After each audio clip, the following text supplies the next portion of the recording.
Thank you for listening to the Matt's Movie Reviews podcast, available on iTunes, Spotify, Podbean, and Stitcher. Also, please follow Matt's Movie Reviews on Facebook, YouTube, Parler, and Instagram. And of course, be sure to visit www.mattsmoviereviews.net for the latest reviews, top 10 lists, and more. Now, on to the show. He cares so much about people that he won't quit on them. Never. He just doesn't quit on people, no matter what they do or how bad they are.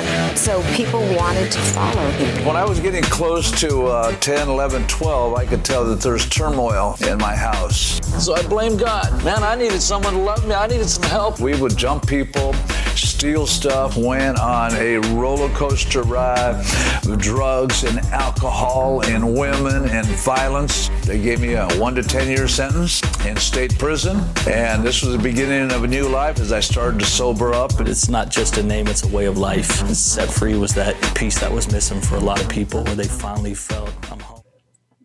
Hello and welcome to the Matt's Movie Reviews podcast. I am your host, Matthew Pejkovic, and this is episode number 321.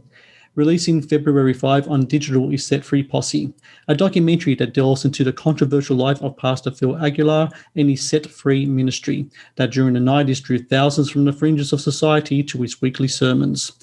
Featuring unparalleled access to Aguilar and unseen archive footage, Set Free Posse attempts to tell the true story of a once prominent megachurch and its leader. And joining me now on the Matt's Movie Reviews podcast is the director of Set Free Posse, David Trotter. David, I thank you very much for joining me today. Oh, thanks so much, Matt. It's great to be with you. So I think my first question is just looking back in this documentary, and you mentioned it off air. It's been a while since this film came out. Initially, the release was 2017. And, you know, I talked to a lot of independent filmmakers, and I know distribution especially can be very hard in regards to getting films out there. The film will be released again on Fed 5. It's going to be all over the place. Amazon, Tubi, Roku, a lot of places. Was there a release previously when the first, like years ago, and then it went off the horizon, so to speak, or was this always been a kind of like a bit of a struggle to get this movie out there?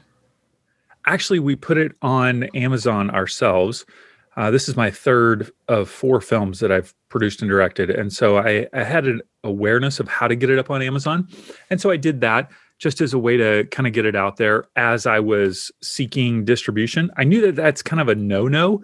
You know, they don't want you to put it up somewhere as you're seeking distribution, but I kind of went against the grain. And then, of course, the distribution company just asked us to take it down off Amazon when we began the relationship. And now, of course, they're kind of getting it out as far and wide as they can. And it's a good thing, too, because it's such a fascinating subject and fascinating documentary. And I mentioned in my intro there that the film is about the Set Free ministry and Pastor Phil Aguilar. And he's such a charismatic man, such a fascinating man. It's the first time I ever came across him is your documentary. Of course, being here in Sydney, Australia, his reach, I don't think back in the 90s would have gone that far, even though I'm pretty sure the Trinity Network, which he appeared on, might have appeared here in Australia at that time. I'm not 100% though. But when did you first hear about Phil? Did you come across him recently, or was he someone that you actually knew of back in the 90s?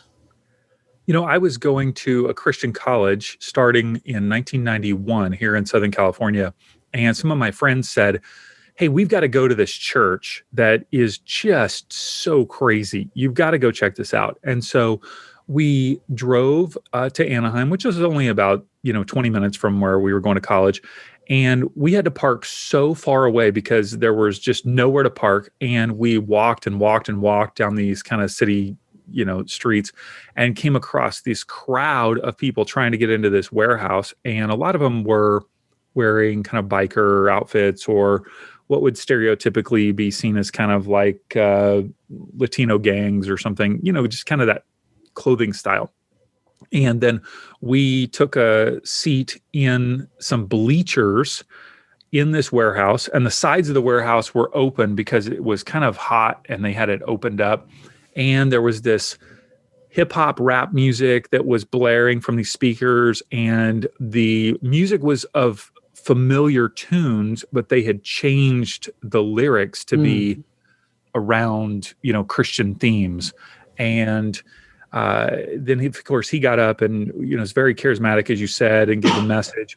And we kind of hung around afterwards just to kind of see what was going on. And I was within, 10, 15 feet of this group of people kind of pressing around him because this husband and wife wanted to kind of renew their vows as a wedding, like a couple. Yeah. And so right in the middle of the parking lot, he does this vow renewal ceremony with her in this wedding dress, totally unplanned. Obviously the couple, just kind of came across him, and I'm watching this, and it blew my mind. It definitely blew my mind. I never actually went back to the church because it was something that was just kind of outside my comfort zone. But they had hip hop dancers that came to our college because we had chapel at our college that we would go to, and they would come, maybe once a year. And I really did not. I followed his story in the newspaper from time to time, and then I ended up ordering a book of his memoir in 2009, I believe. And ironically, the book never showed up. And so I ended up emailing his son and said, "Hey, the book never showed up. Can I get another one? But I'd love to trade him my memoir." And so I ended up shipping him a copy of my book. And we ended up connecting, going out to lunch, and kind of became friends. And so just a wild, wild ride. The full title of your movie is Set Free Posse, Jesus Freaks, Biker Gang, or Christian Cult. And with a tagline like that, I'd imagine there is so much to draw from in regards to Phil's story and the story of his ministry, the controversy surrounding and such. What really drew you to him to want to tell his story? Was it the controversial aspect of it, or more towards the ministry side of it? All of it. His story is absolutely amazing, Matt, because of, just his down and out, being in prison because of drug charges and having issues, and then this radical conversion to Christianity and him wanting to do something unique, and it just exploded. I mean, I was actually a pastor for 10 years, and I've been out of the ministry for about 12, and you can't orchestrate those things to happen. There's something that's just serendipitous and divine and powerful, that when all these things come together and all these people are attracted to a ministry. And so it was really amazing to see the impact that he made, but also the challenges that he personally had. And so I can relate to some of those challenges in my own life. And so I found a kindred spirit, in a sense, with him. I think that, he's got some flaws like we all do, but he is so passionate about helping people transform their life and get out of drugs and alcohol and violence, and really get on a path that he believes God intended for them to have. So when it comes to the evolution of that kind of preaching, so I'm Catholic, so my experience when I go to church is vastly different to what you explained was Phil's experience. But what's really interesting is that when you were talking about how you first went into that warehouse, and it was the music and everything else, and it seems to me that that kind of stuff is more normal now than it would have been back then. Was he sort of like a trailblazer in regards to different ways of preaching and reaching out to people, not only in his personality, but in the delivery that he did it within? 100%. Total trailblazer. I mean, things that would be kind of more normal in Christian churches. And obviously that's different than a Catholic church, because that's much more liturgical and, traditional in that regard. But things that maybe other Christian churches that are on the edge of trying to connect with people who are disinterested in church, these things would be normal today, where he really pushed the envelope and helped people catch a vision for doing something, really different. It's pretty amazing. And maybe we'll get to this, but because of my relationship with Phil, he allowed me to have access to all the archives of the video footage. And they took so much video from both for television purposes and just behind the scenes. And was in his garage for hours at a time, sorting through videotapes and looking at VHS tapes and beta tapes, trying to find footage that I felt like would really, encompass the story. That's the only way that I was able to do that, was because he trusted me to tell the story in a way that I think honored him, honored his legacy, integrated some of his challenges, but really showed his heart. I think what's really remarkable about Phil is that he really did reach out to people who were desperately in need. People would just come out of prison. He will take them to his home. Like, I think the numbers are like 20 to 30 at a time will live inside his actual home. And he will later on, as the church grew, he was able to get other accommodation and house some people, people with drug addictions, other people in the fringes of society. And you mentioned before you were a pastor, and I imagine taking on that kind of position, that kind of role brings with it all sorts of pressures, because you're dealing with people, all kinds of people. But in Phil's case, he's dealing with people of a particular on the fringes, and with that comes dangers and temptations that Phil himself acknowledged, can go wrong for him, because he himself was a drug addict. He himself was in prison. All these kind of things. I mean, I imagine every day while he's trying to help people out, it would have been a struggle for him, and more than once he fell for that struggle. Yeah, one of the biggest things that people comment about Set Free and say that it's a cult was mainly because of his charismatic way of living and communicating, and the power in which he lived his life. If you have several hundred people in group homes and they're struggling, like you said, with relapsing or violence or these different things, Phil and his staff had to be very black and white in terms of what was okay and what was not okay.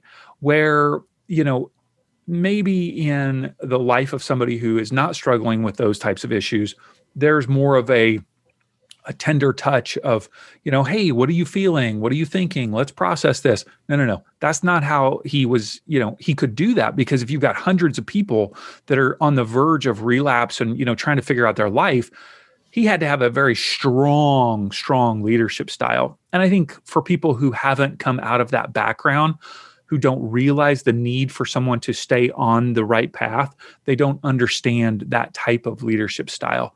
And I think that's one of the areas where he got misunderstood. I'm really interested as well about the climate of the time in Los Angeles, in America as a whole, when these accusations came forward towards Phil and the Set Free ministry in regards of him being a cult leader and the church being a cult. And at the time, there were all these things happening all over the news. So you had like the Branch Davidians and the whole kind of Waco thing. Not long after that, they had the whole Heaven's Gate kind of suicide as well. Cults were very heavy on the news. They were like really in the ether.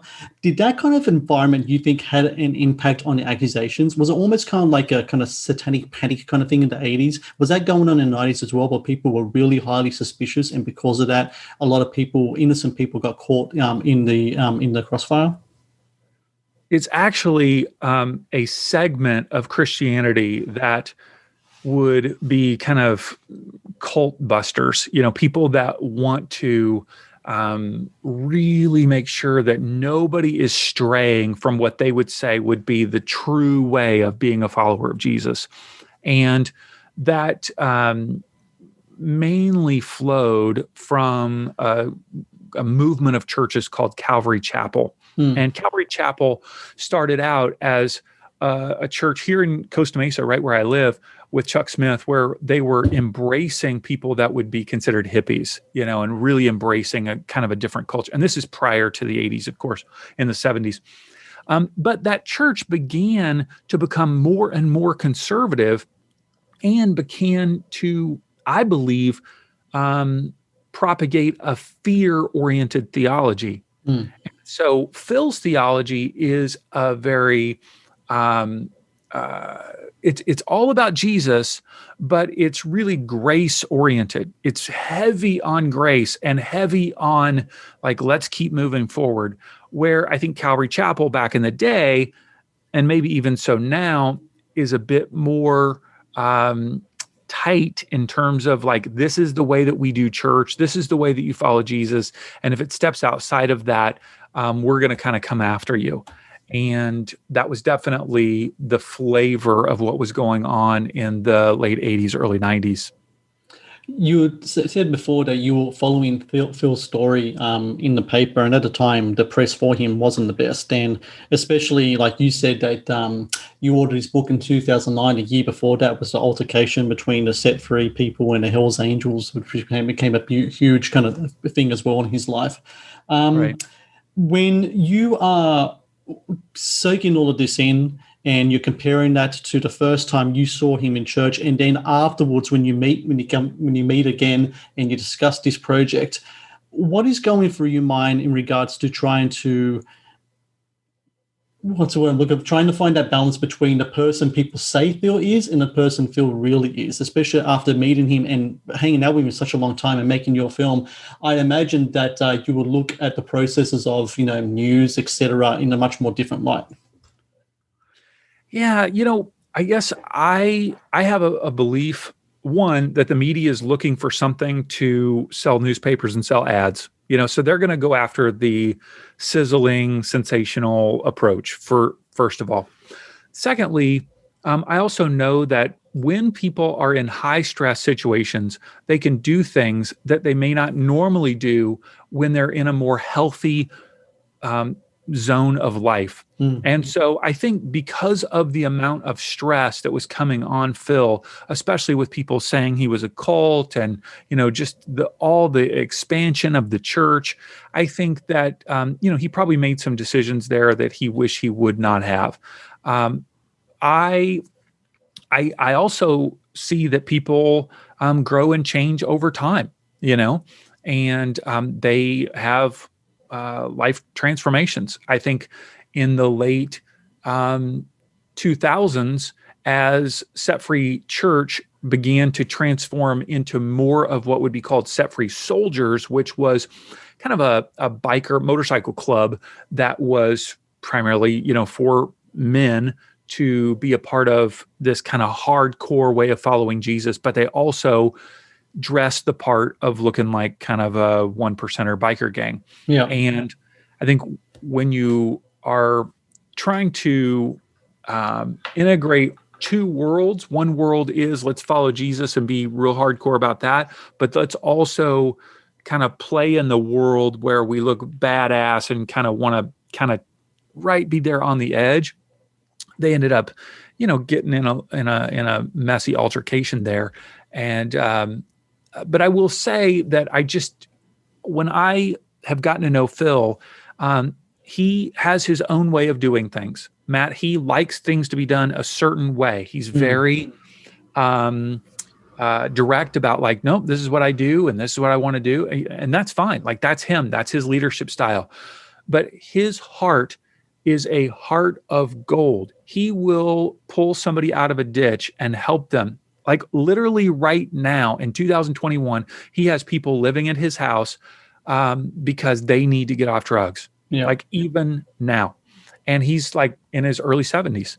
And so he just has a heart of gold. He's gone through lots of different ups, downs, and twists and turns. And I know that he's learned a ton, impacted literally hundreds of thousands of lives, and he will keep impacting lives until the day he passes, for sure. Your work as a filmmaker, you started doing documentaries and such back in 2012, and the subjects that you have followed can be really hard for people to I think, you really go into the fringes as well. I mean, you had documentaries that deal with sex trafficking. You had a documentary that dealt with orphans in India, and now you have what we're talking about here, Set Free Posse, and all the controversies and stuff that come from that. What are you hoping to achieve in your filmmaking career, especially in regards to the stories that you choose and you're hoping to present to the world? Matt, I think I've made the wrong choice. I need to start choosing light and bright films. When you talk about an intense subject, it gets a little less airplay, because they can be challenging, subjects.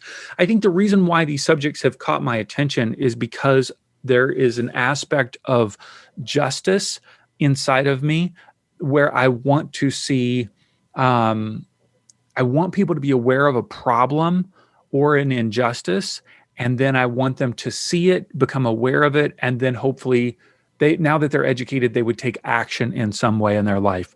So the first film, the whole reason why I got into filmmaking was because I wanted to draw people's awareness to the issue of orphans in India. I'd been to India 9 or 10 times for humanitarian work, and I just saw this huge amount. UNICEF indicates there's 31 million orphans in the nation of India. And so I've seen them living on the streets many times. And so that's why we did that film, is to just follow a group of orphans along a railway for a couple weeks. And the name of that film is Mother India, Life Through the Eyes of the Orphan. Yes. And it was on Netflix for a couple years. And that's one of the things that kind of got me into filmmaking, because it got distribution. It was on Netflix. And I thought, oh my goodness, this is easy. I got to do another film to get on Netflix. And Netflix then changed their business model quite a bit after that to not be acquiring independent documentaries as much. So I haven't been able to get a film on there since then. But I think it's just the sense of injustice inside of me that's like, no, we need to see this issue. You need to be aware of it, need to be educated on it. And I'd love for you to take action on it. That's really what all 4 of my films have been driven by. What are you hoping people will get from Phil's story in your movie? 2 things. One, that they would see an inside kind of a behind the scenes journey of him and the church, and that in a way, it's so easy to judge people from the outside, whether we're judging a leader like Phil, or we're judging an organization like Set Free Church, or we're judging the people that are drawn to that organization, like the people that were attenders, and go, ooh, they're bad, dirty, kind of on the fringes kind of people. And I want people to go, no. These are just people. Yep. These are just people like you and me who have hopes and dreams and desires to have a great family. And Phil, okay, he's got challenges. I've got challenges. You've got challenges. When someone is on a stage of that size, then their challenges get magnified because they're in front of everybody, right? But my challenges are, challenges too. So that's the first thing, that, hey, let's actually see people for amazing human beings, not just the surface of what you may see when you're driving by, or you see somebody on television or something like that. The second is that people would then have compassion for people in their life that are struggling with either mental challenges or substance abuse challenges. That it can be so easy for us to judge people for those issues and go, how do we have compassion? How do we be proactive in getting them to get help that they need? But really come up from a place of compassion for individuals that are struggling, because it's hard. It's very hard. So, and several of the people that you see in the Black Sheep home that we feature, the recovery home, have actually passed away since the making of this film. I think something that I really took from the movie as well was that the people who really do put themselves out there and put themselves on the line, their money, their resources, their reputation, to try to help other people, especially in the name of Jesus, I think they should they really should be embraced. I really do think that. And I think that's something that really comes out from this movie. So everyone listening, Set Free Posse releases February 5. It's going to be available on digital. You can watch it on Amazon Prime, Tubi, Docurama, Roku, many more. And David Trotter, I thank you very much for your time today, and congratulations with the documentary. Thanks so much, Matt. It's been great to talk to you.